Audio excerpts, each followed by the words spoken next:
Bien, buenos días hermanos. Vamos a iniciar la clase de Evangelios Sinópticos del seminario, para lo cual vamos a empezar con un devocional. Este es el devocional La Buena Semilla, que dice en sábado 9 de noviembre, dos lecturas bíblicas. Jeremías capítulo 2, verso 27 dice: Me volvieron la cerviz y no el rostro. Y en el tiempo de su calamidad dicen, levántate y líbranos. En Hebreos 2:3 dice la palabra, ¿cómo escaparemos nosotros si descuidamos una salvación tan grande? El título del devocional, el momento adecuado. Para ser salvo no basta gritar, Dios mío. Cuando estás cayendo de una escalera, le dijo un cristiano a su vecino incrédulo. Muchas personas suplican instintivamente a Dios cuando tienen miedo, pero lo olvidan cuando el peligro pasa. En las batallas militares, en los aviones o barcos en peligro, en las calamidades o desastres de toda clase, cuántos llamados de auxilios silenciosos o con gritos son expresados así. Pero ¿hay una fe real en esto? Solo Dios lo sabe. A menudo él podría decir, me has dado la espalda y ahora me pides ayuda. Si este es su caso, lo invito a buscar a Dios y orarle con sencillez y rectitud. La Biblia dice, he aquí ahora el tiempo aceptable, he aquí ahora el día de la salvación. Pero el día de salvación no durará para siempre. Ahora Dios le extiende la mano de la gracia, pero Él sigue siendo Dios, el Dios Santo.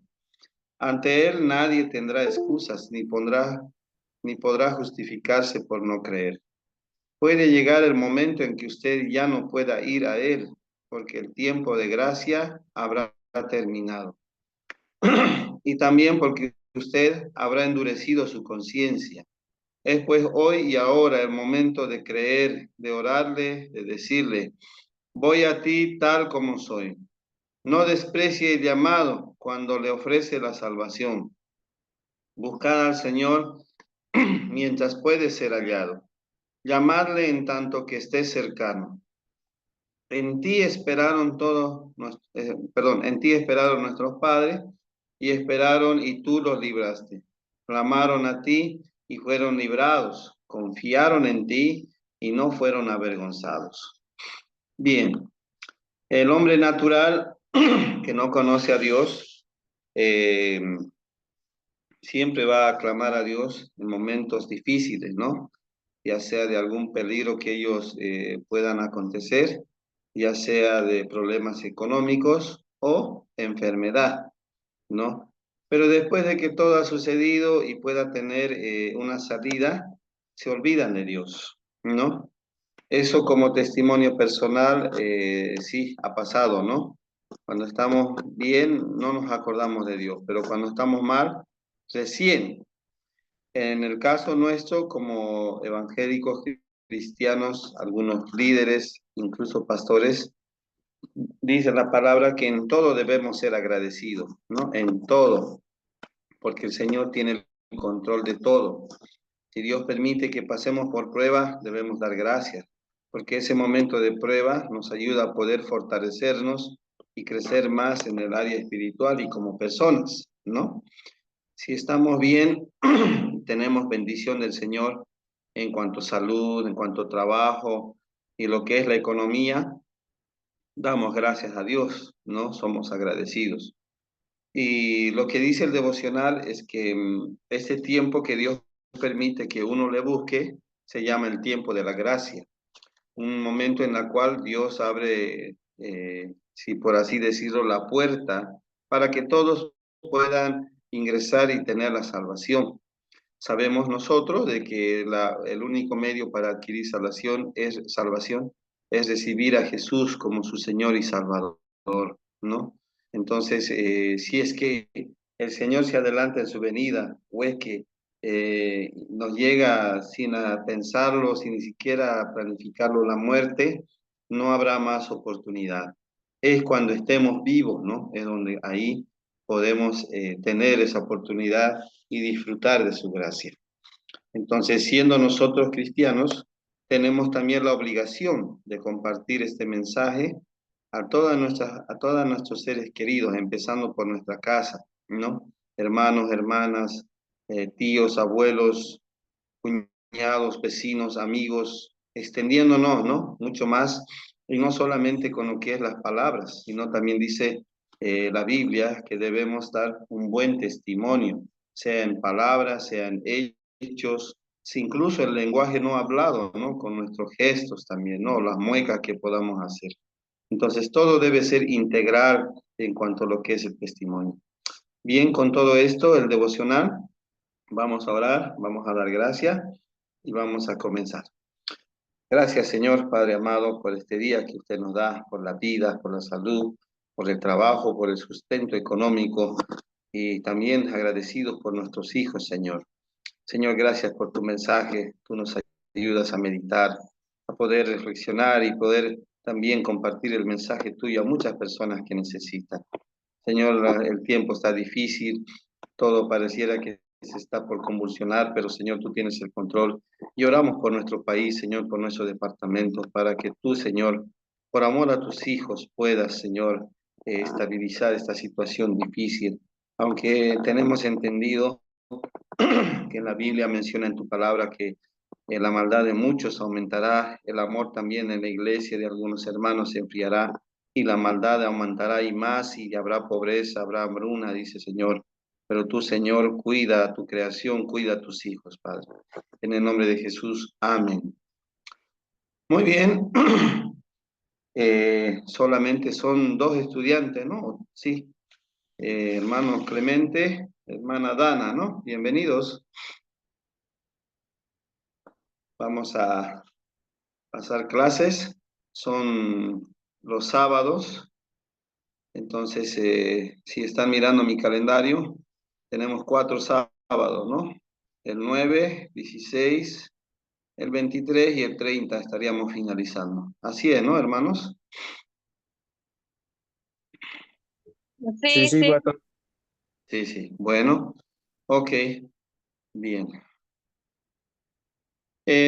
No me dio tiempito para crear la plataforma de Classroom, pero yo creo esta noche o mañana ya voy a crearlo y voy a enviarles el enlace de invitación para que ustedes vean los materiales que voy a subir a esa plataforma. Ya voy a subir lo que es los materiales que vamos a usar para el aprendizaje en clase. Voy a subir los libros en digital, ya para que ustedes puedan leer en su tiempo libre, ¿sí? Y la modalidad de trabajo en esta materia va a ser cuestionarios, ya cuestionarios que ustedes van a responder en base al libro que voy a subir, es Se hizo hombre de Pablo Job, ese libro vamos a usar, y algunos otros libros de referencia, ya.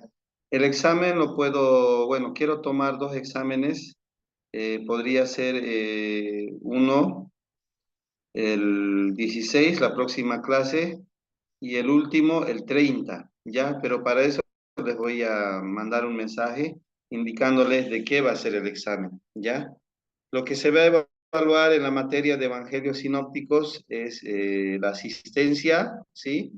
La participación, se va a evaluar las tareas asignadas, cuestionarios, exámenes, primer parcial y segundo parcial, y algún trabajo de investigación que dé, pero si es que lo hay, si es que no hubiera, entonces sería esa nomás la sumatoria de notas, ¿ya? Nota mínima para aprobar, me dijo el pastor Douglas, 61, ¿ya?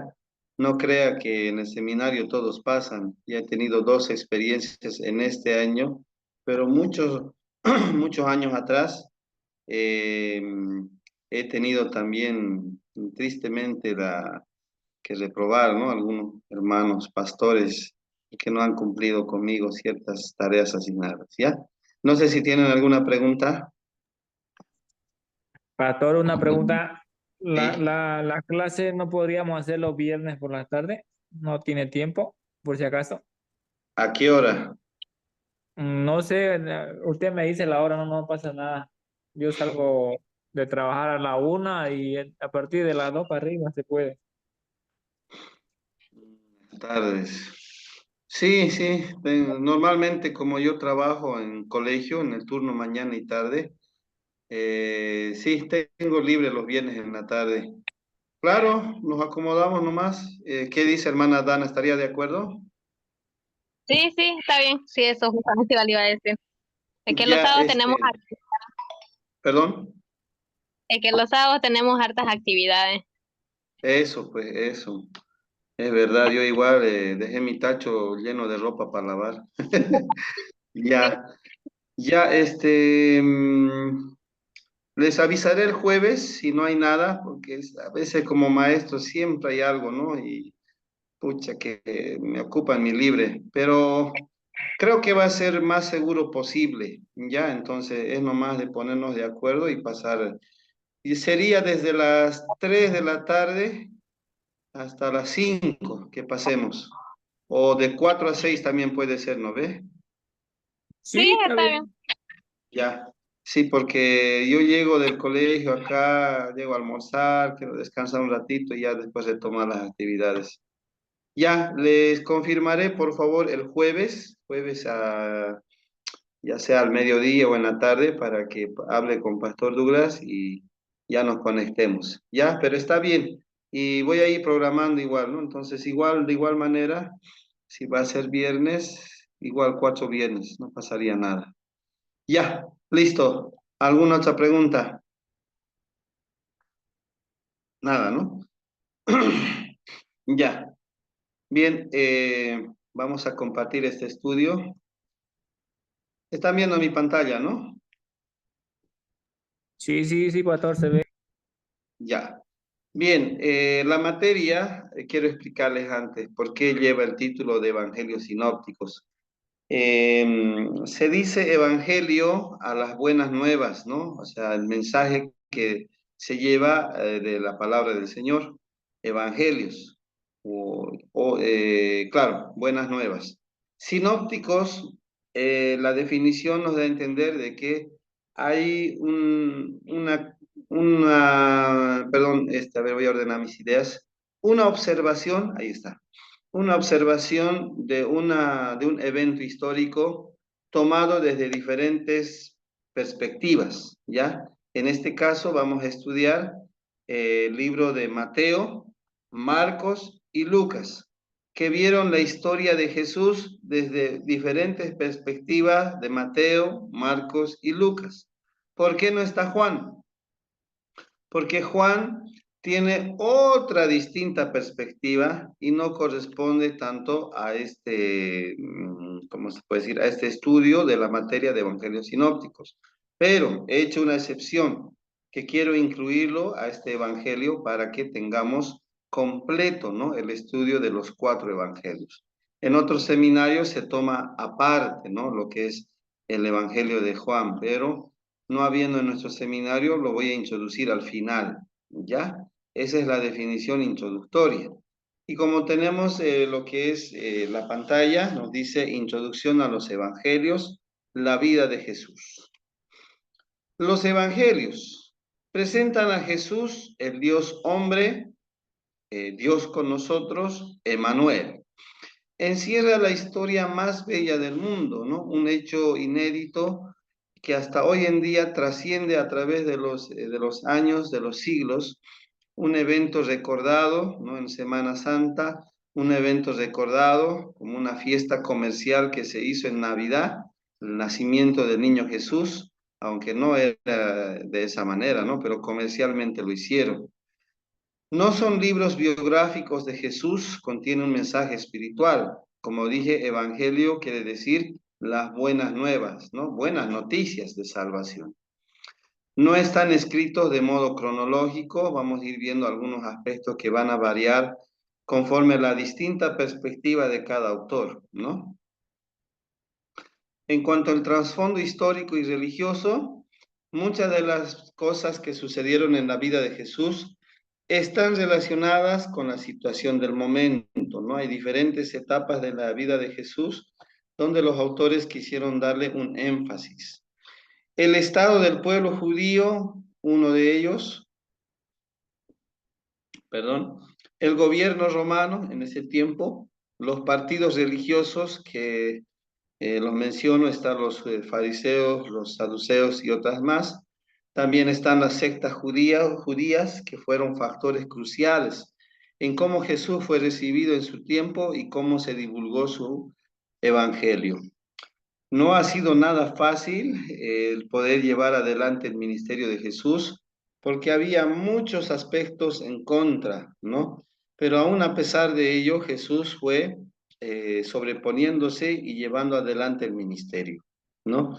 A veces muchos de nosotros queremos una explicación de por qué tiene que suceder tales cosas, por qué hay cambio, por qué tiene que pasar ciertas cosas en nuestro entorno que nos afectan. Pero recuerde que Dios tiene el control y todo lo que Él hace es para bien, ¿no? Él no se equivoca, ¿no? Entonces, tal vez nosotros queremos algo que en nuestra mente y corazón anhela, pero Dios tiene preparado algo mejor, ¿no? Para entender realmente los evangelios y todo el Nuevo Testamento, es necesario conocer su trasfondo histórico y religioso. Por eso estudiamos en el seminario, porque vamos profundizando, ¿no? El estudio en el área histórico, como dice acá, también teológico y, como lo mencioné, religioso, ¿no? Puede que haya también aspectos espirituales importantes. El periodo intertestamentario. Al terminar el Antiguo Testamento, parte de los judíos exiliados habían vuelto a Palestina, donde vivían en paz y habían reanudado las ceremonias religiosas en el templo. Desde Malaquías hasta Juan el Bautista existe un periodo de silencio profético de 400 años, donde nos dice que no hubo profeta que se levantó del Señor y no hubo palabra de Dios. Por eso se le menciona un periodo de silencio, ¿no? Profético, no hubo palabra del Señor. Y en ese cometido, que en ese espacio hubo libros que también se escribieron, ¿no? Pero no inspirados por Dios, ¿sí? Eso seguramente en la materia de introducción a la Biblia, ustedes han ido estudiando, que toda la Biblia que tenemos nosotros, 39 del Antiguo Testamento y 27 del Nuevo, haciendo un total de 66, fueron inspirados por Dios a hombres que Dios escogió.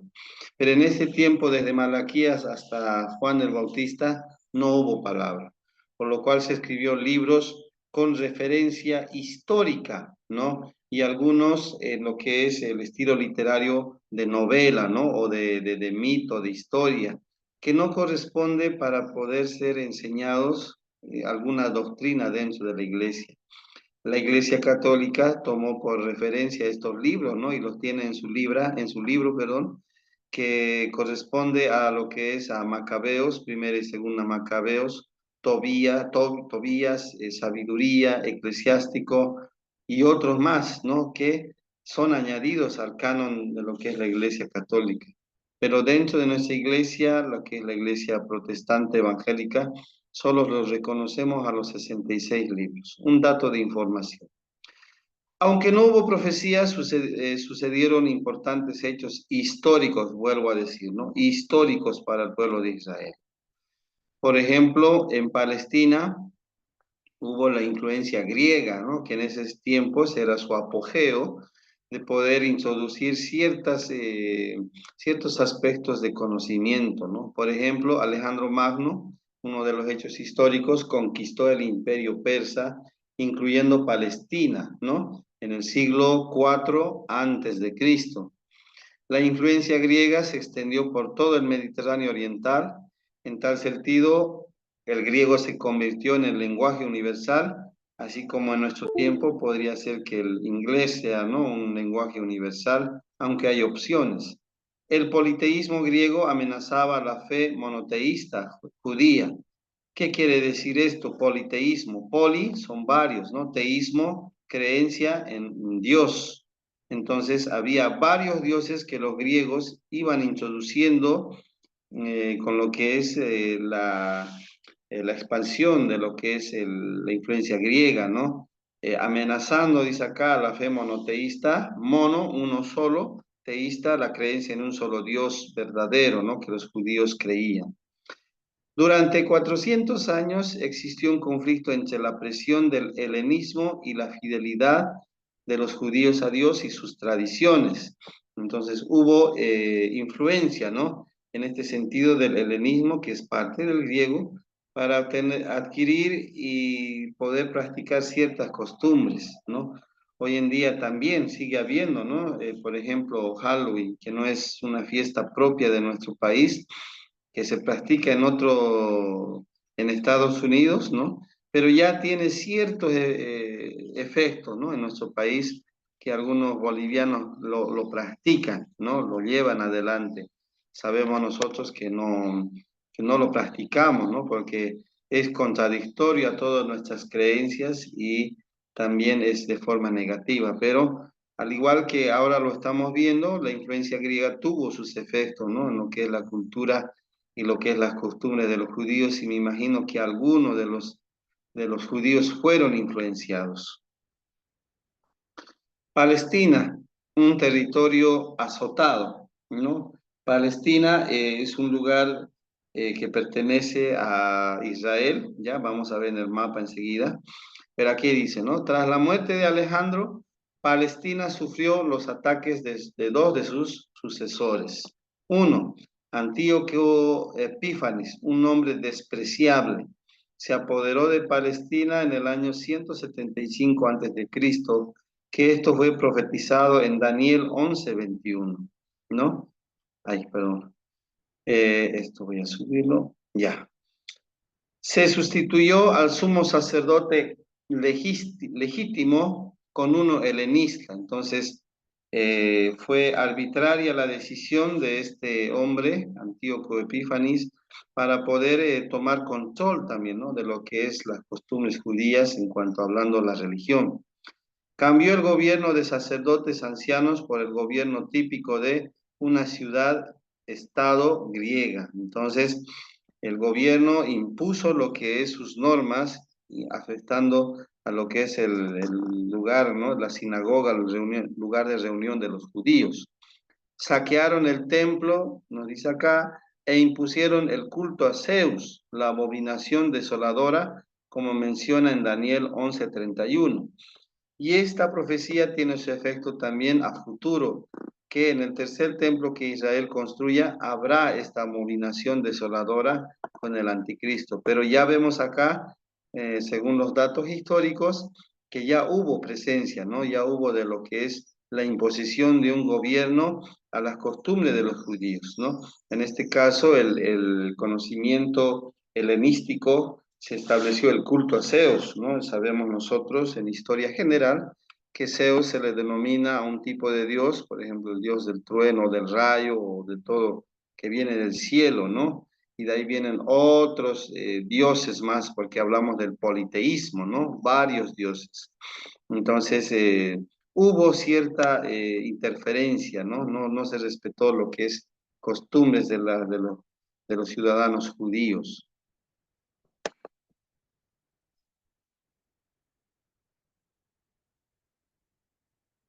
Ah, ya. Palestina, ¿qué sucedió? Hubo resistencia de los macabeos, ¿no? Mire, aquí, si usted lee en la Biblia católica, yo tenía, ¿no? Un libro, lo acabé de regalar esta Biblia, habla mucho, ¿no? De lo que es la historia heroica de estos personajes. Vamos a estudiar. Esta situación insostenible para los judíos provocó la aparición de la resistencia de los macabeos. Mediante una guerra de guerrillas, los macabeos derrotaron en 3 años a los sirios helenistas y recuperaron el templo y la libertad religiosa, ¿no? Entonces siempre hay los caudillos, ¿no?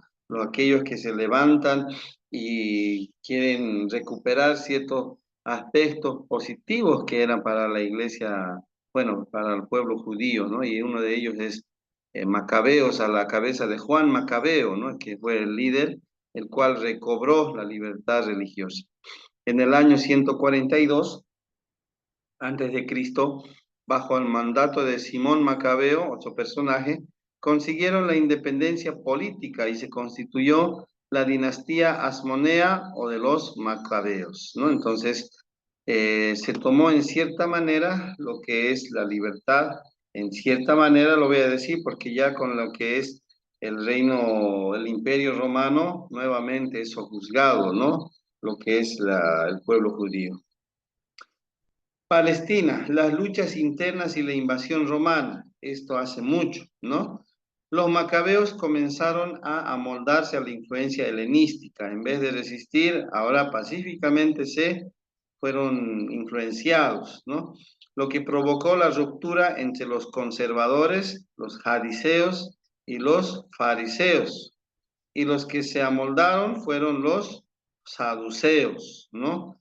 Entonces se desembocó en una guerra civil, ¿no? Problemas internos que hubo dentro de lo que es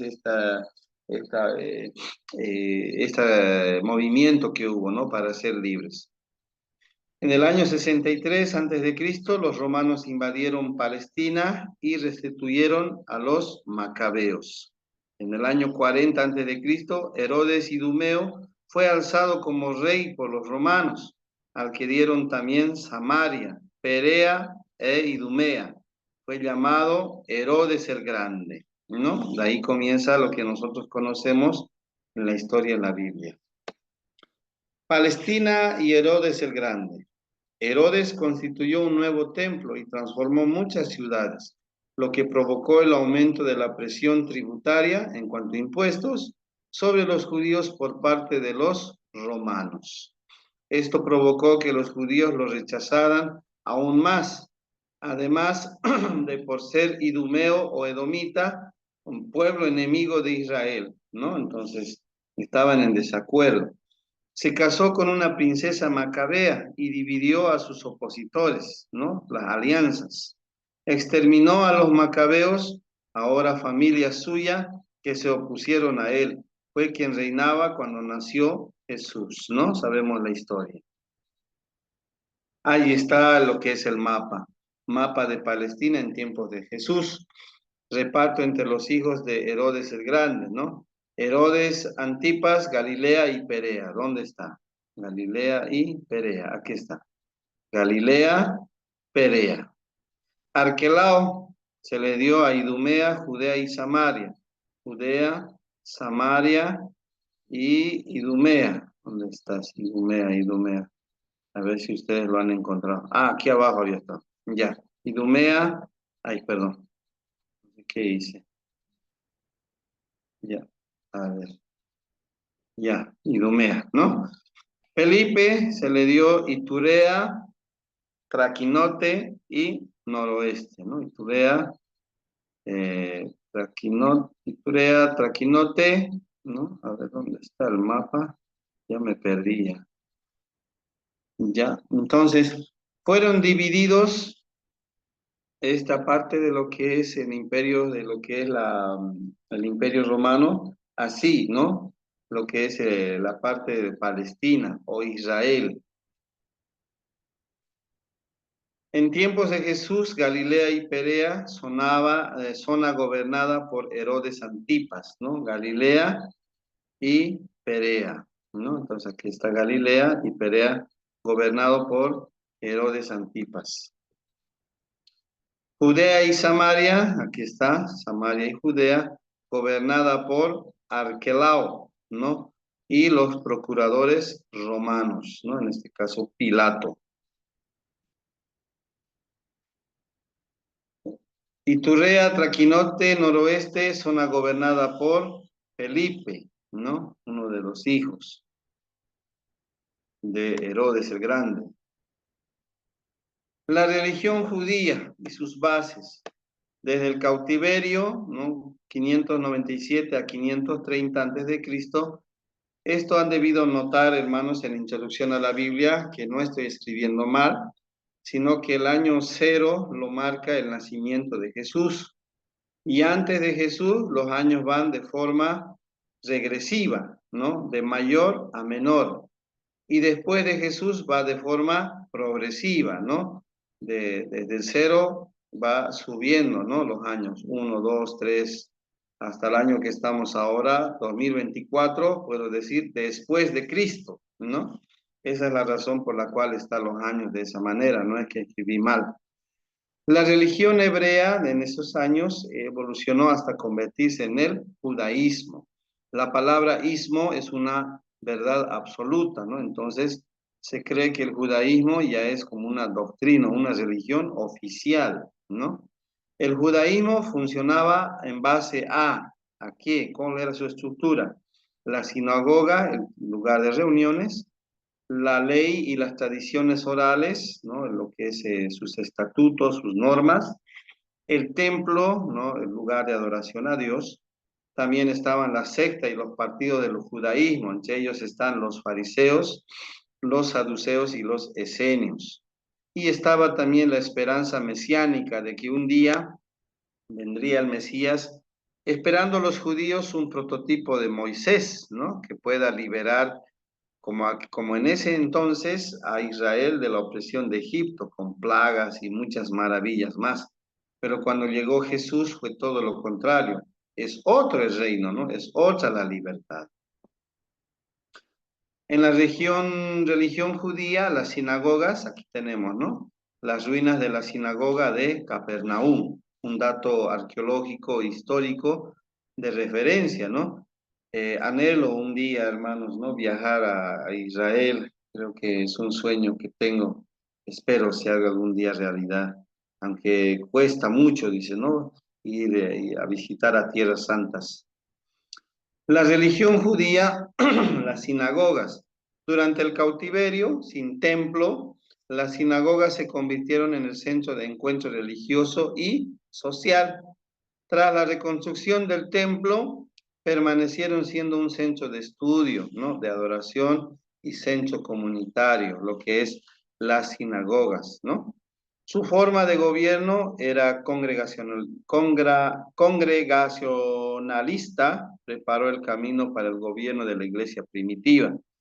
Nosotros como Iglesia Evangélica Boliviana de Santidad, nuestra forma de gobierno es presbiteriano congregacional, que indica que tenemos liderazgo a nivel distrital, a nivel iglesia, cuerpo oficial, pero también tenemos la forma de gobierno congregacional, donde elegimos a nuestras autoridades democráticamente, ¿no? A través que el voto libre y espontáneo, ¿no?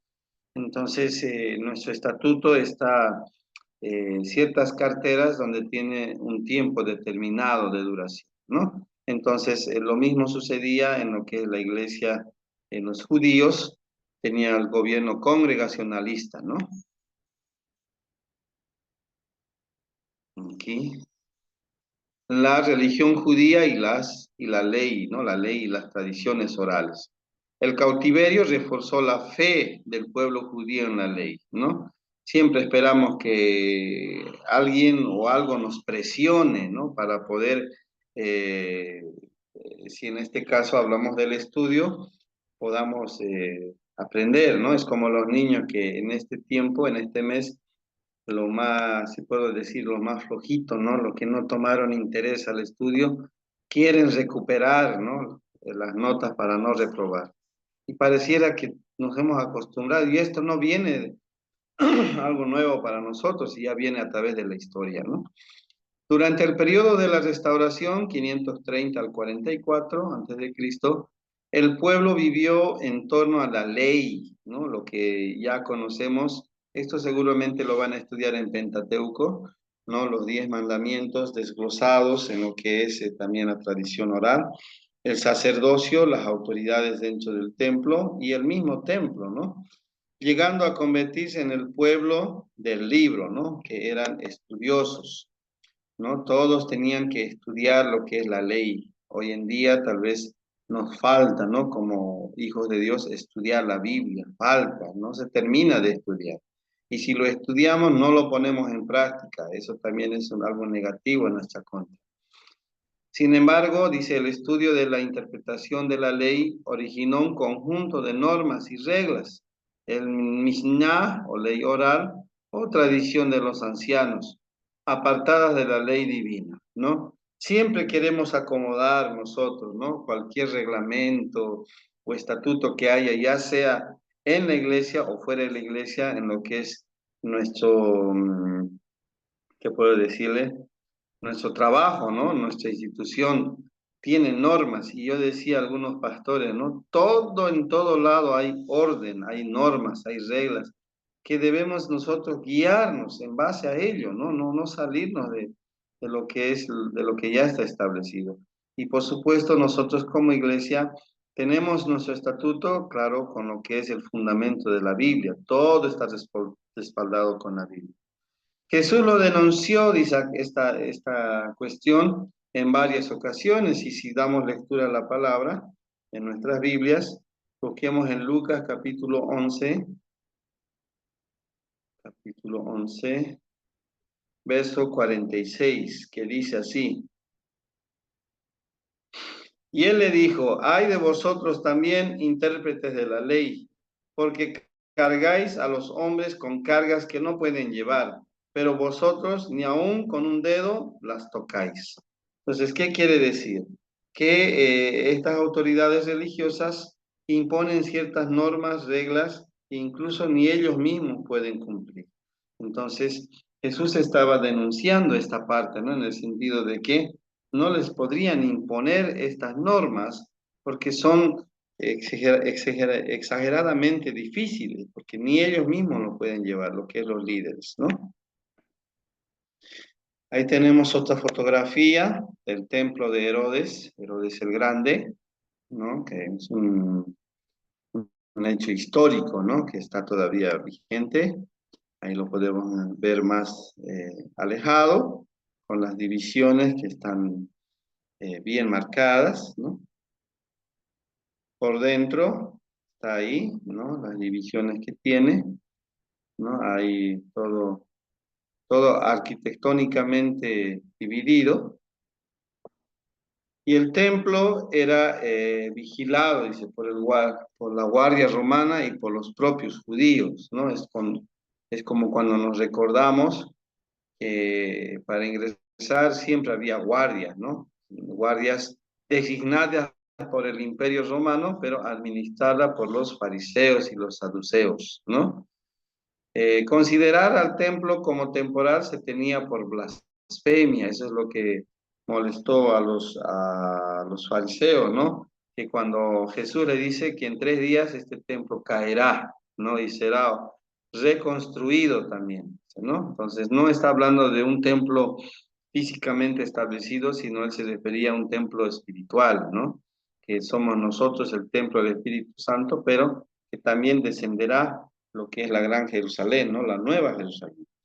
Sin embargo, tal como predijo Cristo, fue destruido, ¿no? En el año 70 después de Cristo, como lo dice Mateo capítulo 24, versos 1 al 2.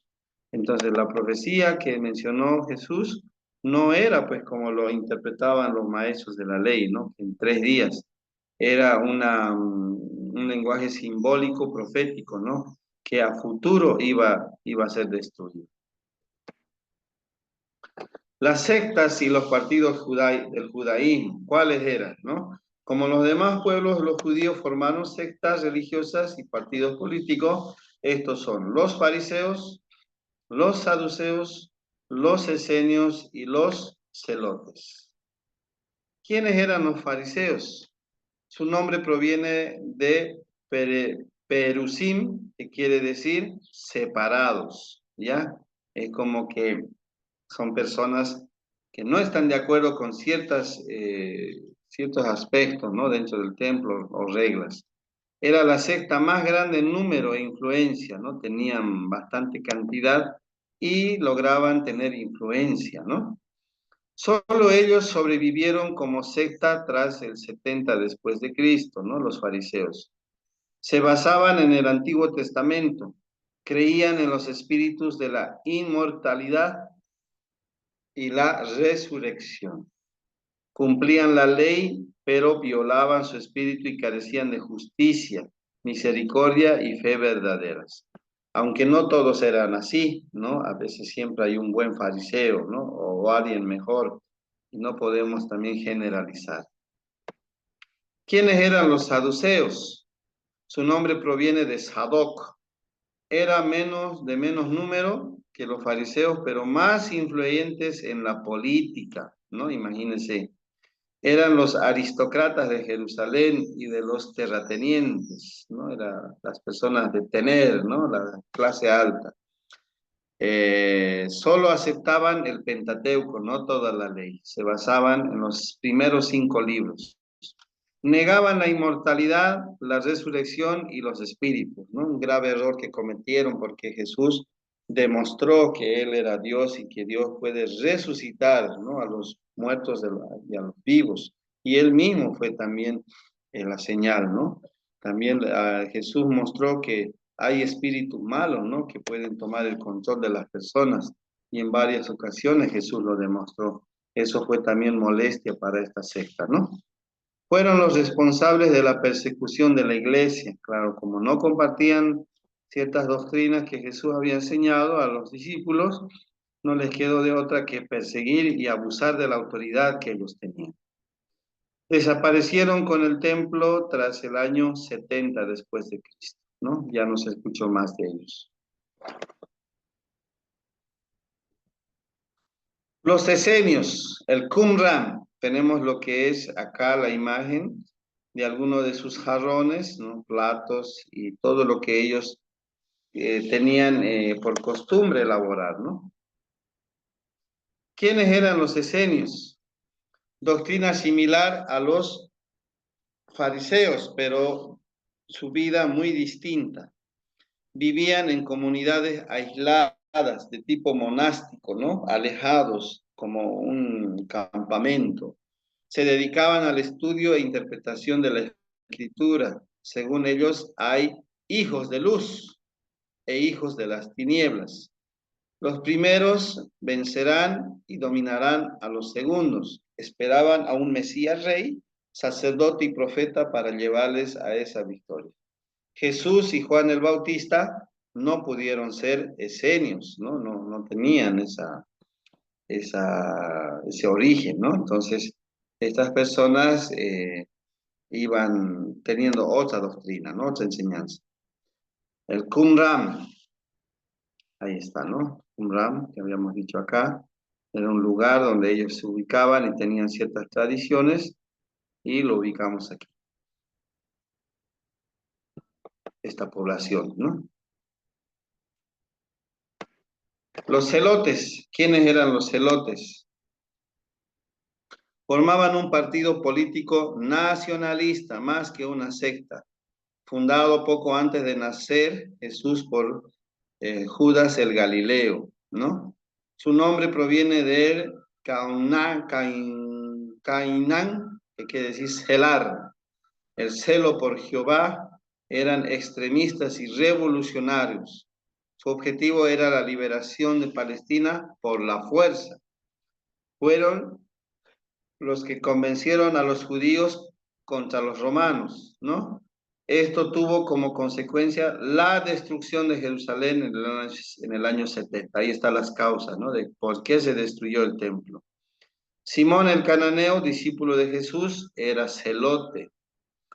Y también es posible que Barrabás fuera un celote, ¿no? Para que usted sepa ese dato. La esperanza mesiánica. Los grandes profetas anticiparon un periodo de paz y prosperidad para Israel tras la llegada de un Mesías. Esta esperanza era llamada habitualmente como la consolación de Israel o la redención. Había una esperanza viva porque un profeta como Moisés y el mismo Elías, ¿no? Estaban ya anticipando esta presencia. Esperaban que el Mesías venciera a los romanos y establecieran un reino político y no uno espiritual mediante su propia muerte. Entonces, lo que los judíos esperaban era un prototipo de Moisés, ¿no? Que los liberen y que establezca un reino, pero no era ese el propósito de Jesús. A los líderes religiosos no les interesaba la venida de un Mesías que cambiara su situación, porque ellos estaban cómodos, ¿no? Tenían todo. La preparación del mundo para el Evangelio. ¿Qué sucedió? Jesús vino cuando el tiempo de Dios se cumplió, en Gálatas 4:4. Es difícil imaginar que el cristianismo hubiera podido progresar en cualquier otro periodo anterior de la historia. Entonces, Dios tiene los tiempos bien claros y establecidos, justo tenía que llegar en ese momento, ¿no? Jamás han existido condiciones tan favorables para la entrada y aceptación general de una nueva fe. Entonces, ¿qué se tenía que hacer ahora? Discipular, ¿no? El poder compartir la palabra y poder tener otras, otras personas, ¿no? Que puedan ingresar también a la fe. No fue un accidente que Jesús viniera en el momento preciso, sucedió según el plan divino, como lo habíamos dicho.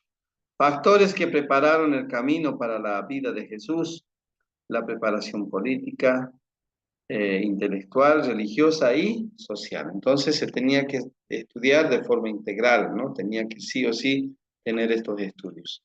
Y hoy en día, muchos de los pastores somos llamados a también seguir estudiando, ¿no? Pero algunos tal vez por razones que no las comprendo todavía, no están estudiando, ¿no? Les pido una pausa, hermanos, ahorita voy a venir, por favor.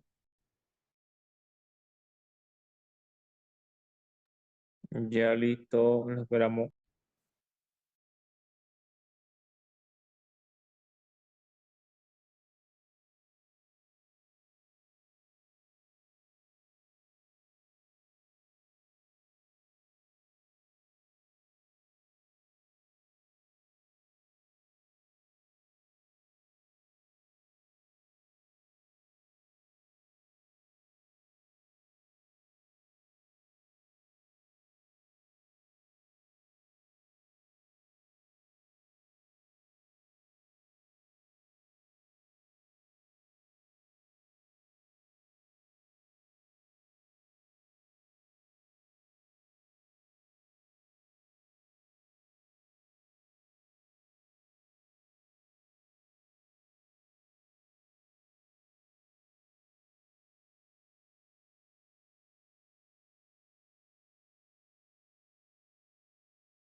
Bien, ya volví,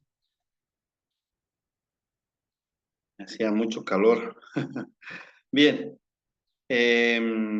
continuemos. La preparación política, el Imperio Romano en el siglo I, ¿no? Un siglo tiene 100 años, ¿no? Entonces, aquí en el mapa vemos la expansión del Imperio Romano, ¿no? Que fue a gran escala. Tuvo una expansión muy importante en ese tiempo, con las ciudades que ya vamos a ir viendo. Incluso Pablo, en los viajes de Pablo, se menciona, ¿no? Ciudades importantes como Corinto, Filipos, ¿no? O Galacia, etcétera, ¿no? Entonces ya el Imperio Romano tuvo presencia, ¿no? Con lo que es la invasión. Ay, ¿qué pasó? Ya. La preparación política. El Imperio Romano, que dominaba todo el Mediterráneo, trajo la uniformidad entre las costumbres y leyes, ¿no? Entonces, trajo también ciertas costumbres, ¿no? Ciertas también normas, leyes, si podemos mencionarlo. Se otorgaba la ciudadanía romana sin discriminación. Todo aquel que necesitaba, pues ya la podía solicitar, ¿no? El principio de la solidaridad fue la base para la recepción del mensaje de redención universal, ¿no? Qué interesante. Todo imperio, todo gobierno siempre tiene algo atractivo, ¿no? Con tal de poder tener apoyo, pero sabemos después cuáles eran las intenciones. La Pax Romana dio tranquilidad para vivir y viajar, ¿no? En ese momento. La Lex Romana trajo igualdad y juicio recto, lejos de la arbitrariedad del gobernante de turno. Entonces, todos los estudiantes de Derecho estudian lo que es el código de Hammurabi, pero también lo que es la Lex Romana, para entender cómo es que se puede tener ciertas normas establecidas que hasta hoy en día siguen ayudando, ¿no? Para que haya orden. La preparación intelectual. El imperio griego sentó las bases intelectuales, ¿no? Como hemos escuchado, para la llegada del evangelio. El griego, como el idioma universal, era el medio para evangelizar a todos los pueblos del Mediterráneo. El griego y su riqueza lingüística fueron ideales para formular la teología cristiana. Un dato importante, hermanos, la Biblia fue escrita en 3 idiomas, ¿no? El Antiguo Testamento fue escrito en hebreo y arameo, pero en su totalidad, si puedo decir 100%, el Nuevo Testamento fue escrito en griego. ¿Cuáles son las razones? Estas son las razones, ¿no? Que hubo presencia de los griegos hasta incluso después del Imperio Romano, ¿no? Con lo que es el conocimiento de la cultura griega, ¿no? Los filósofos griegos, otros personajes importantes, echaron por tierra la concepción politeísta e insinuaron una fe monoteísta, pero fría y vacía, ¿no? Entonces, si al principio apoyaban el politeísmo, ahora los filósofos no estaban conformes, ¿no? Con aquel pensamiento. El cristianismo fue lo único que podía llenar el vacío espiritual que existía en aquellos tiempos, pero no todos lo aceptaron, ¿no? Siempre hubo resistencia. La preparación religiosa, ¿en qué consiste? Los romanos eran tolerantes con las religiones, ¿no? Sí, ellos aceptaban. Lo fueron con el judaísmo y más tarde con el cristianismo.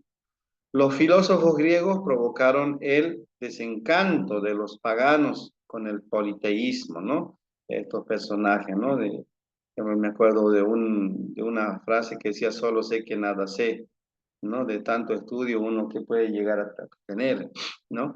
Los judíos eran admirados por los valores éticos, ¿no? Y los valores que también lo han transmitido a la Biblia, ¿no? Que siguen trascendiendo de generación en generación. Muchos paganos se convertían al judaísmo, ¿no? Eso era una realidad. Había sinagogas por todo el imperio romano y las sinagogas eran en el territorio más fértil para la semilla del evangelio, ¿no? Entonces, con esta preparación, Jesús tuvo cierta participación y también Pablo, ¿no? Con lo que es más adelante después del ministerio de Jesús. La preparación social. La mayoría de los cristianos eran esclavos, desposeídos y libertos. El Imperio Romano provocó que hubiera millones de personas sin hogar y sin esperanza a través de los cobros indiscriminados de los impuestos y también algunos castigos, ¿no? Que lo hacía el Imperio Romano. Estas personas se encontraban en la fe en Jesucristo la manera de recuperar la esperanza y su dignidad al convertirse en hijo de Dios. Eso fue también algo preparatorio, ¿no? Que esperaba, ¿no? De Jesús. Jesús también fue el que dio esperanza a estas personas.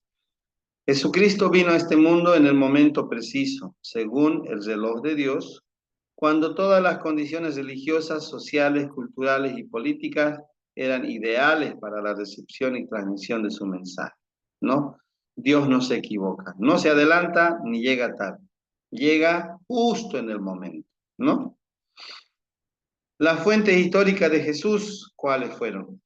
Jesús no puso por escrito ninguna de sus enseñanzas, solo la transmitió verbalmente. Entonces, ¿quiénes fueron los que escribieron? Como les dije, fue Mateo, Marcos y Lucas, y también Juan, el cual tienen lo que es el dato histórico de Jesús y cómo él hizo diferentes milagros, qué es lo que enseñó, ¿no? Diferentes doctrinas. Todo lo que sabemos acerca de él se halla en los 4 evangelios. Los historiadores de la época lo mencionaron, pero no aportaron nada significativo, ¿no? Alguno que otro dato. Los más de 50 evangelios apócrifos no son evangelísticos y no arrojan luz sobre Jesús, más bien al contrario. Por ejemplo, no sé si han escuchado en un tiempo el Código Da Vinci, donde se daba a conocer de que el descubrimiento del quinto evangelio, ¿no? El evangelio de Judas, donde se menciona de que Jesús se va desvirtuando la imagen Dios, ¿no? Donde que tuvo pareja y tuvo hijos y fue llevado a lo que es la tentación de la carne, ¿no? Tratando de menospreciar de que Jesús es 100% hombre y 100% Dios, que Él no podía cometer pecado, que Él llevó nuestros pecados a la cruz, ¿no? Entonces, el Evangelio de Judas es un invento del hombre para menospreciar lo que Dios hizo, ¿no? Lo que Jesús hizo. Los libros recomendados, ahí lo vemos, ¿no? Que fueron escritos en contra de lo que es el mensaje, el Evangelio de Judas, y el documento Q de César Vidal, ¿no? Los cuatro, diré, los evangelios, cuatro en vez de uno. ¿Por qué se escribieron cuatro evangelios en vez de uno? La pregunta.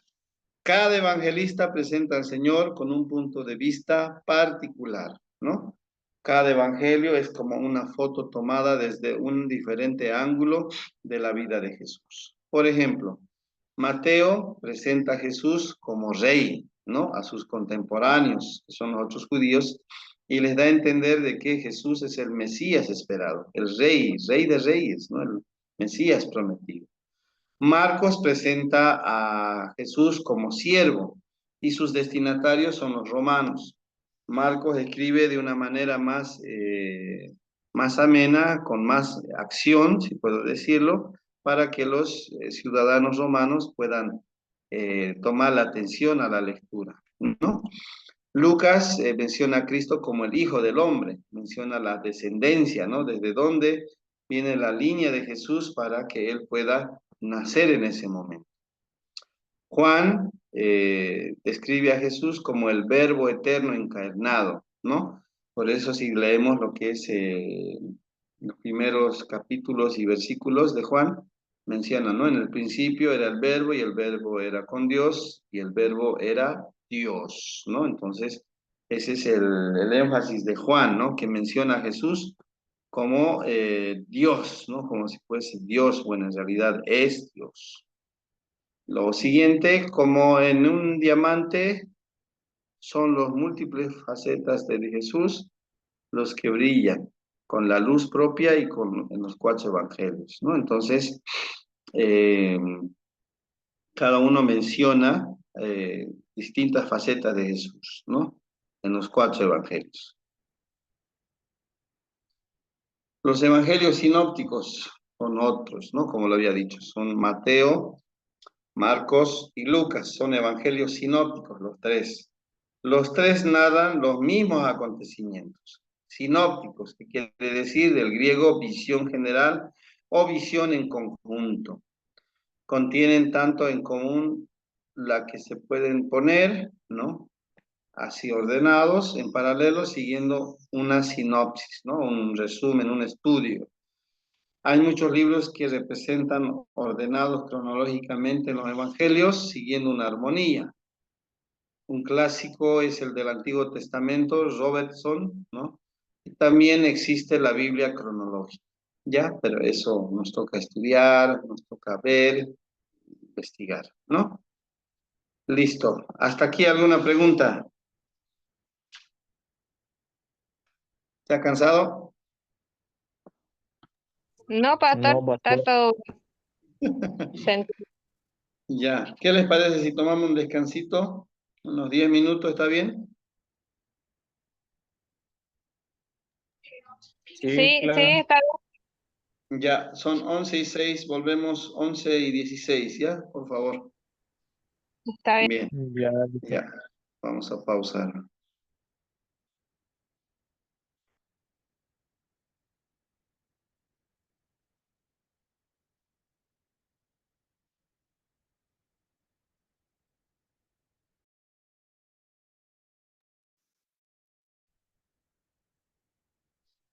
Bien, volveremos.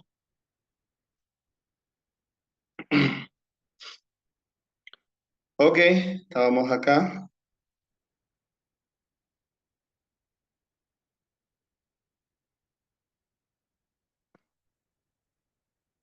Aquí. Vamos con lo que es la armonía de los evangelios. ¿Qué quiere decir? Que todo está bien relacionado, no hay contradicciones, ¿no? Algunos historiadores o estudiosos de la Biblia dicen que la Biblia se enseña a sí misma o se explica a sí misma, ¿ya? Por ejemplo, está lo que es Jesús predica por toda Galilea en los 3 evangelios. Jesús proporciona una pesca, solo en Lucas. Jesús sana a un hombre con lepra, está en los 3 evangelios. Jesús sana a un hombre paralítico, ¿no? Y así sucesivamente. Pero hay algo aquí que solamente Juan es el que ha escrito, ¿no? Jesús sana a un paralítico cerca de un estanque. Jesús afirma ser el Hijo de Dios y Jesús apoya sus afirmaciones, ¿no? Es lo único de Juan que puede, si podemos hablar de armonía, ¿no? De los temas que se ha desarrollado o los eventos, ¿no? Dentro del ministerio de Jesús. Aquí está en inglés también. Esto está tomado de la Biblia en digital hace muchos años. Evangelio de Juan versus Evangelios sinópticos. A ver, en contraposición a los sinópticos, Juan presenta a Jesús como el Hijo de Dios preexistente. Habla del ministerio en Judea, pero no en Galilea. Solo narra 7 milagros de Jesús. Presenta los discípulos más profundos, las conversaciones íntimas y las oraciones de Jesús. Los evangelios sinópticos presentan a Jesús en acción, mientras que Juan lo presenta en meditación y en comunión, ¿no? Entonces, cada autor de cada evangelio tiene una diferente perspectiva, ¿no? De Jesús, cómo lo va presentando. Autores de los evangelios sinópticos. Según la tradición de la iglesia, en el siglo II, Mateo, el ex publicano, cobrador de impuestos, lo escribió en Palestina para los judíos convertidos. Juan Marcos, ese es el verdadero nombre, compañero del apóstol Pedro, lo escribió en Italia para informar a los creyentes romanos. Lucas, médico griego y compañero del apóstol Pablo, probablemente lo escribió para los griegos, y sí, es más seguro que para ellos fue escrito, ¿no? Entonces aquí tenemos los 3 autores. Comparación de los evangelios sinópticos. Guardan gran similitud, pero son distintos. Mateo y Lucas contienen casi por completo a Marcos, ¿no? Entonces aquí tenemos 606 de los 661 versus Marcos, 91% que están en Mateo. En cuanto al contenido de Marcos, representa el 56% de Mateo. Aquí también contenido de Marcos, es 30% de Lucas y así sucesivamente, ¿no? Solo 55 versos de Marcos no están en Mateo y de ellos 24 están en Lucas, ¿no? Entonces es un dato muy importante esto. Comparación gráfica, ¿no? Entonces el A, Evangelio de Mateo, aquí está. B, Evangelio de Marcos. C, parte de Marcos en Mateo. Aquí. D, parte de Marcos en Mateo. Y la E, parte propia de Mateo. ¿No? Eso sería entonces lo que es la comparación gráfica, ¿no? Como lo vemos los contenidos. Comparación gráfica, ¿no? Algunas imágenes, eventos. A, Evangelio de Lucas, tiene más presencia. B, Evangelio de Marcos. C, parte de Marcos en Lucas. D, parte de Marcos no en Lucas. Y E, parte propia de Lucas. Los 31 versos exclusivos de Marcos, ¿no? Entonces aquí está algunos temas con sus versículos de Marcos. acerca del principio del Evangelio, el día de reposo, la opinión de algunos que Jesús afuera, estaba fuera de sí, la parábola del crecimiento secreto de la buena semilla, etcétera, ¿no? Entonces aquí hay bastante información. ¿Aporta algo el Evangelio de Marcos? Evidentemente sí. Aún compartiendo contenido con cada evangelio, aporta detalles preciosos. A veces Mateo y Lucas contienen más detalles que Marcos, de un pasaje, ¿no? Por ejemplo, la tentación de Jesús. Pero en otras es el contrario. Ejemplo, la curación del endemoniado de Marcos frente a Mateo y Lucas. Marcos aporta detalles concretos y una visión particular de la vida y ministerio de Jesús. Entonces Marcos va a presentar a Jesús en acción, ¿no? Haciendo muchas cosas importantes. Problema sinóptico.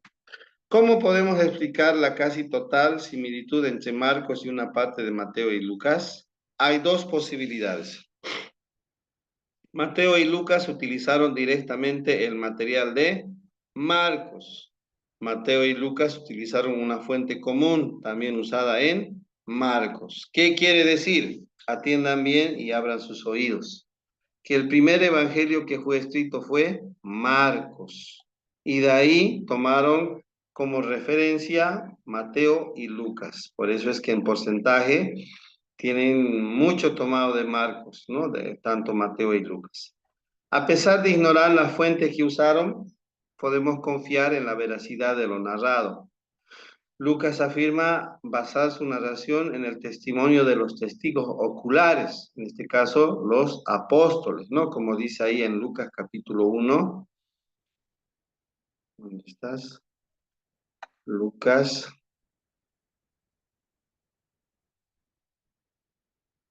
Dice, puesto que ya muchos han tratado de poner en orden la historia de las cosas que entre nosotros han sido ciertísimas, tal como nos lo enseñaron los que desde el principio lo vieron con sus ojos y fueron ministros de la palabra, me ha parecido también a mí, después de haber investigado con diligencia todas las cosas desde su origen, escribírtelas por orden, oh excelentísimo Teófilo, para que conozcas bien la verdad de las cosas en las cuales has sido instruido, ¿no? Ahí está. ¿Cuándo fueron escritos los sinópticos? Se desconocen las fechas exactas. Sabemos nosotros, hermanos, que en historia se habla de aproximados, no se tiene un año certero, ¿no? De fechas fijas. Muy probablemente, dice, antes de la caída de Jerusalén, en el año 70 después de Cristo, Lucas escribió Hechos de los Apóstoles, como continuación de su evangelio. Hechos fue acabado antes del comienzo de la persecución de los cristianos por Nerón, el año 64 después de Cristo. Así que Lucas tuvo que ser escrito antes del 64. Marcos posiblemente escribió su evangelio al final de la vida de Pedro o poco después. En el año 64, al menos Lucas y Marcos estaban escritos, posiblemente también Mateo, y seguro que antes del 70. Entonces, ese año 70 es muy importante porque hubo persecución y destrucción, ¿no? Que eso vamos a verlo más adelante. El Evangelio de Mateo, ya vamos profundizando. Los textos más antiguos del Evangelio no llevan el nombre de Mateo, pero la tradición cristiana confirma, ¿no? Como su autor. Mateo es el autor de su mismo nombre, el libro, ¿no? Mateo. Incluso la alta crítica, los críticos, ¿no? Atribuye a Mateo el origen de parte del Evangelio, la colección de los discursos o logia. Mateo había sido recaudador de impuestos, lo sabemos, una clase de persona temida y odiada en toda Palestina. Esto es una muestra más del poder transformador de Cristo.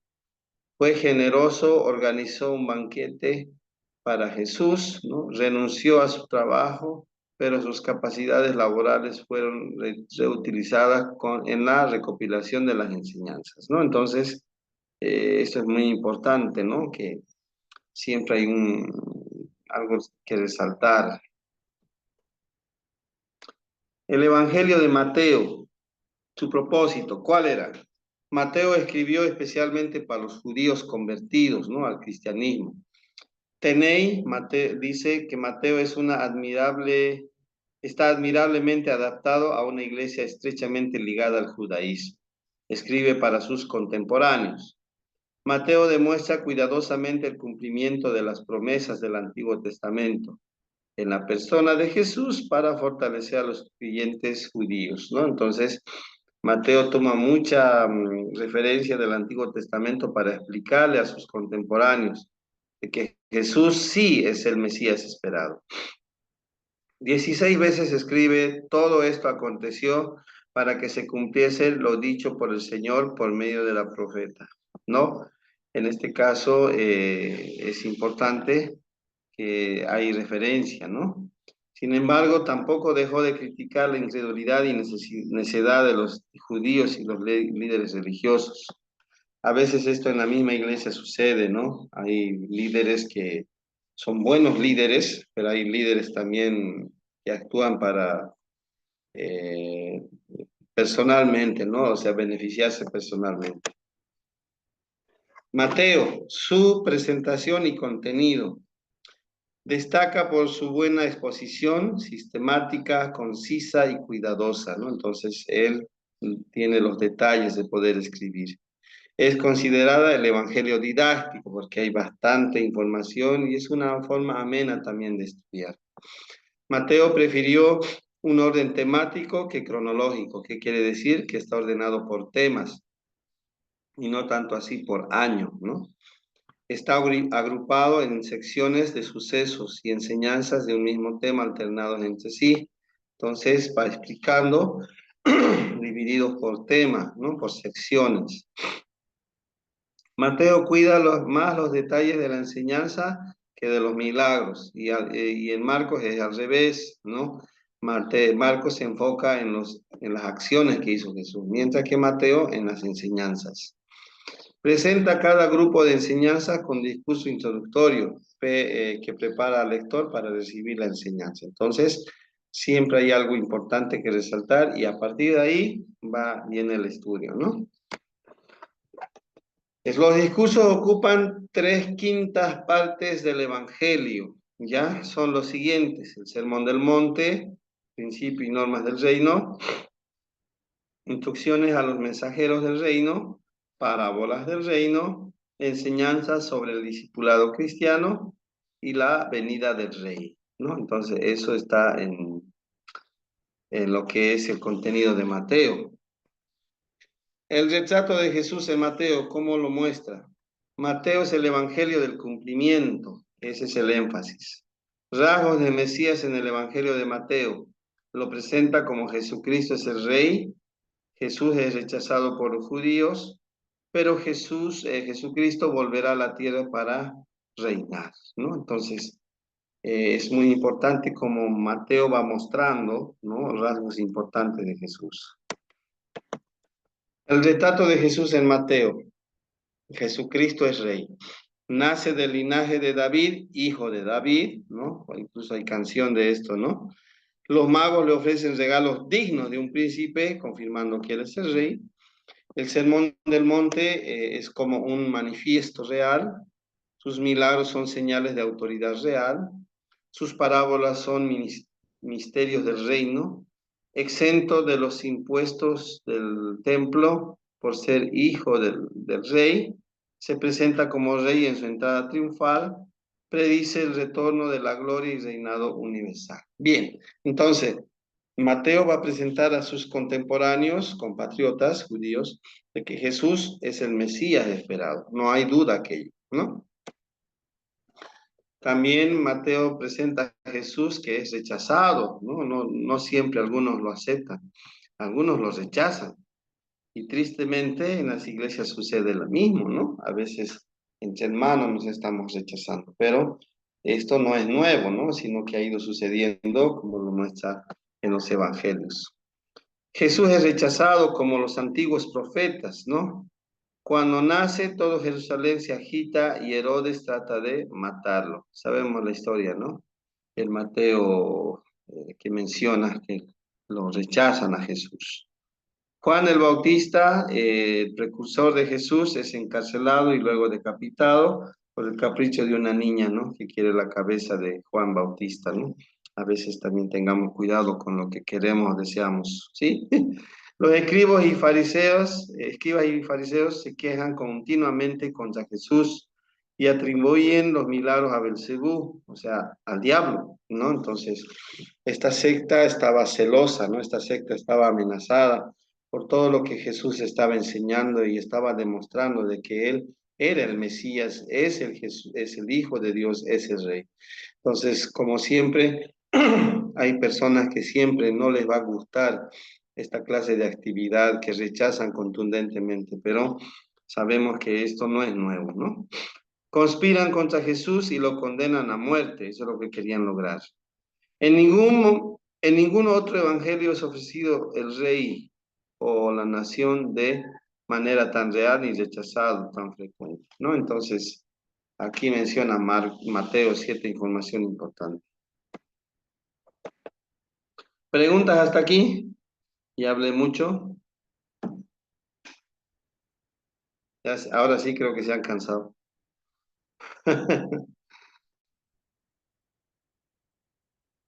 Hola, ¿están ahí? No, pastor, tranquilo, estamos aquí escuchando. A Sí, veces pastor, estamos... suelen dormirse, a veces. Ya. ¿No tienen alguna pregunta? No, no, pastor, está todo entendido. Sí. Ya, qué bien. Hay mucha información que tal vez no pasan esto en la escuela dominical o en un mensaje, ¿no? Sino que estamos estudiando y estos datos, esta diapositiva lo voy a subir a Classroom para que ustedes puedan tener el material, ya sea en forma digital o impresa, ¿no? Entonces, como dije, esta noche o mañana ya lo voy a preparar la plataforma Classroom y les voy a dar una invitación para que ustedes ingresen y vean el material que he preparado. Bien, seguimos con Mateo. Mateo presenta a Jesús que él pronto volverá a reinar. Claro, él dijo, mi reino no es de esta tierra, sino es otro. Y Mateo enfatiza bastante, ¿no? Mateo explica con más detalles que Marcos y Lucas los acontecimientos finales, la segunda venida, el fin del mundo y el juicio final. Mateo muestra al Señor que vuelve triunfante y que las naciones se rendirán cuentas a él, ¿no? Solo Mateo está en las parábolas que exhortan a los creyentes a estar preparados para su venida, ¿no? Por ejemplo, la parábola de las 10 vírgenes, la parábola de los talentos y la parábola de las ovejas y los cabritos, dando referencia de que Mateo enfatiza la segunda venida de Jesús. Otros temas de Mateo es el Evangelio de la Iglesia, el único que menciona la palabra eclesía como comunidad de los creyentes en Mateo capítulo 16. A ver, vamos a buscar. Mateo capítulo 16, verso 18, que dice así. Y yo también te digo que tú eres Pedro y sobre esta roca edificaré mi iglesia, ¿no? Ahí está la palabra. Y las puertas del Hades no prevalecerán contra ella. Entonces, y también dice 18, 17. Si no los oyeres a ellos, dilo a la iglesia.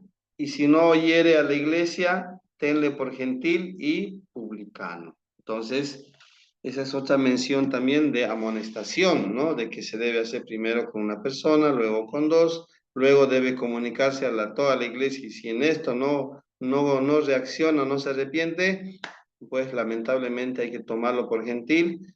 Y viene el hecho triste, ¿no? De sacarlo de la iglesia, ¿no? Podemos tomarlo por gentiles, como una persona que no conoce a Dios o no quiere entender, ¿no? A veces sucede eso. Mateo señala la universalidad del mensaje de Cristo, en el sentido de que los magos gentiles son de los primeros en homenajear al rey nacido en Belén, ¿no? Sabemos la historia de los 3 reyes magos, que ellos hicieron adoración a Jesús y trajeron regalos muy importantes, ¿no? Como el oro, incienso y mirra, que en cierta manera era el reconocimiento de que era el rey, pero también tenía un final, ¿no? Para poder, ¿cómo se puede decir esto? Reconocer que Jesús iba a ser entregado a la muerte, pero iba a resucitar, ¿no?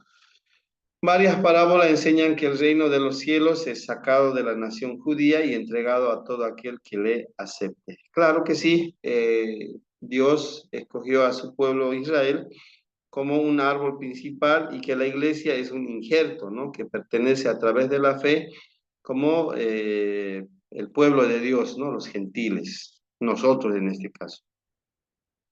También Mateo habla acerca de la gran comisión, insiste en la responsabilidad misionera, ¿no? De que se predique la palabra por todo el mundo, ¿sí?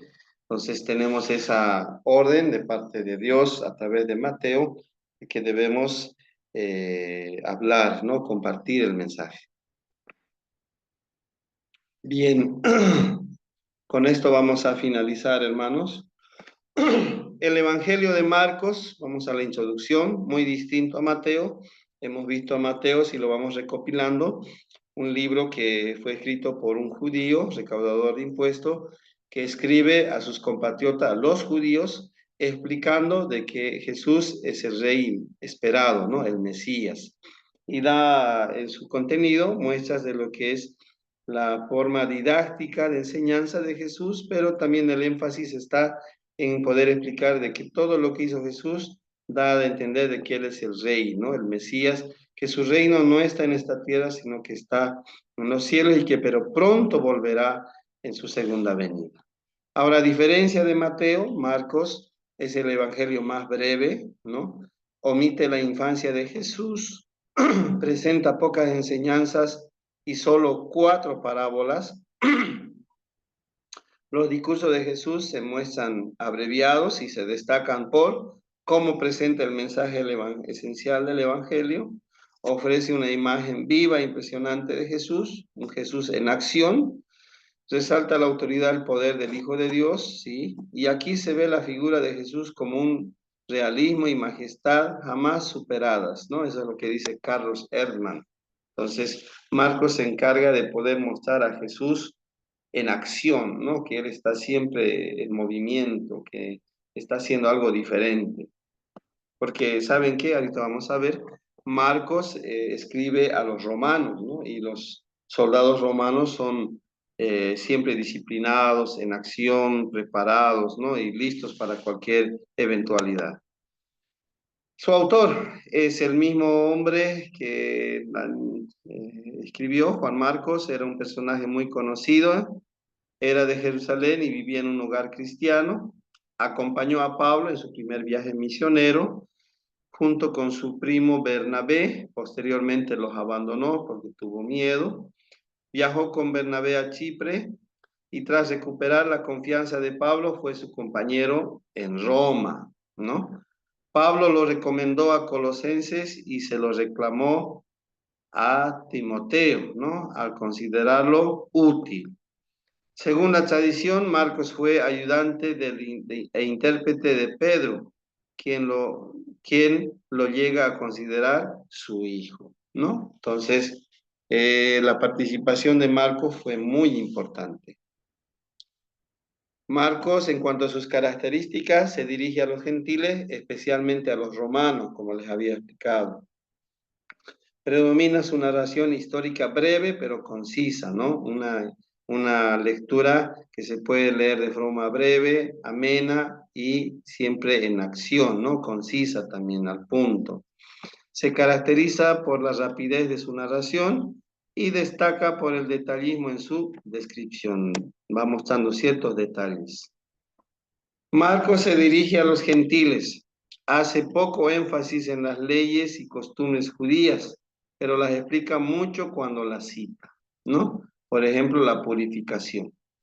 Utiliza términos de origen latino, ¿no? Modus por almud, speculator por uno en la guardia y censo por tributo, ¿no? Para poder contextualizar y tener conocimiento de todo lo que sucede, ¿no? Para compartir a los demás. Da más realce a las obras que las enseñanzas de Jesucristo, al ser los romanos hombres de acción. Claro, se requería eso, ¿no? Es terso, claro y certero para para atraer a los romanos, ¿no? Entonces Marcos se encarga de que su lectura sea amena, interesante y breve y concisa, porque un soldado siempre está en acción y no puede perder mucho tiempo en una área de trabajo. Marcos, narración histórica breve y concisa. En contraste con Mateo, Marcos se concentra más en los acontecimientos que en los discursos, ¿no? En acción, está siempre en acción. El único discurso largo es de la segunda venida, que lo menciona Marcos. Aborda algunos asuntos doctrinales, por ejemplo, la tradición de los ancianos y la enseñanza sobre el matrimonio. Por ejemplo, ¿qué habla sobre la tradición de los ancianos? Busquemos en Marcos, capítulo, ¿dónde estás? Marcos, capítulo 7, versos 1 al 23. Vamos a leer unos 5 versículos porque es largo. Se juntaron a Jesús los fariseos y algunos de los escribas que habían venido de Jerusalén, los cuales viendo a algunos de los discípulos de Jesús comer pan con manos inmundas, esto es, no lavadas, los condenaban. Porque los fariseos y todos los judíos, aferrándose a la tradición de los ancianos, si muchas veces no se lavan las manos, no comen, ¿no? Entonces, se aferra mucho a lo que es los asuntos, ¿no? De esto, la tradición de los ancianos, para enfatizar cómo Jesús también enseñaba, ¿no? Cómo es que Jesús daba el punto de vista correcto, a diferencia de los fariseos y los saduceos. Por regla general se omiten muchas enseñanzas o se abrevian algunas. Marcos, frente a Mateo, presenta una interrumpida sucesión de acontecimientos en orden cronológico, que a diferencia de Mateo era su lectura didáctica, ¿no? Y ahora en Marcos lo encontramos de forma cronológica, que va a ir haciendo mención a los años, ¿no? A eventos importantes. Casi no hay comentarios, la historia fluye sola, ¿no? Entonces se encarga eso Mateo de que la lectura sea amena. Si Mateo y Lucas muestran diapositivas, Marcos una película sin pausa, ¿no? Eso me dejo entender que Marcos es ameno. Todos los episodios están llenos de vida, movimiento y vigor. Qué interesante, ¿no? Podemos también ver esta parte importante de que la iglesia no se canse cuando hay enseñanza, cuando hay estudio, y menos los que están en el seminario, ¿no? Tal vez algunos están ya cansaditos. Se emplean los verbos en presente y con estado todo por y, ¿no? Y después de esto, y después lo otro, y continúa, ¿no? ¿Sí? Se emplean 42 veces un término que traducimos por inmediatamente, luego o enseguida. ¿Está bien? ¿Está bien? Me encanta, ¿no? Entonces hay bastante material. Se muestra la actividad intensa e incesante del maestro con las multitudes que acuden a él. Sí, Jesús era un hombre muy importante, ¿no? Que siempre lo buscaba. Muy bien, vamos a quedar hasta aquí, la lámina 65. No sé si hay alguna pregunta hasta aquí. Son 99 láminas, así que nos falta todavía. ¿Preguntas? ¿Algunas preguntas, hermanos? ¿Anécdotas? ¿Comentarios? ¿Reclamos? No, nada, pastor, todo bien, entendido. Ok.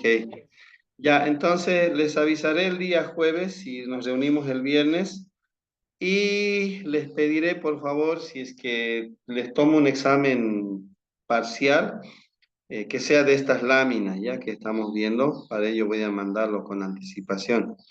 Ya, pero eso está por verse, ya les voy a confirmar.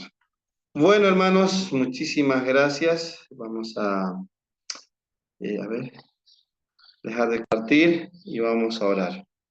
Hermano Clemente, guíenos en oración, por favor.